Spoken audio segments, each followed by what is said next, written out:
पहूर येथे अपघाताची लागली मालिका।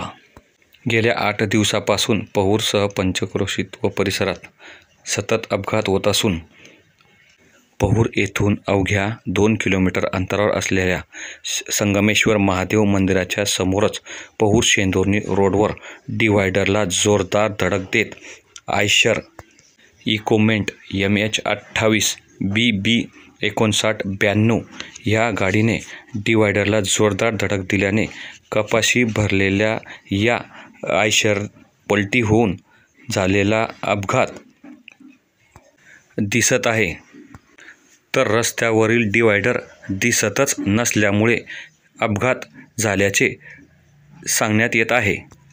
नेमकी येथूनच डिव्हायडरला सुरुवात होत असून समोरून येणाऱ्या गाड्यांना रात्री हा डिव्हायडर दिसत नसल्याने डायरेक्ट या डिव्हायडरवर गाड्या धडकून अपघात होत आहेत। कपाशी भरलेला आयशर पलटी होऊन झालेल्या अपघातात सुदैवाने कुठलीही जीवितहानी झाली नसली तरी मात्र सततचे अपघात होणारे हे चिंताजनक आहेत। दररोज होणाऱ्या अपघातामुळे चिंता वाढली असून नागरिक भयभीत झाले आहे।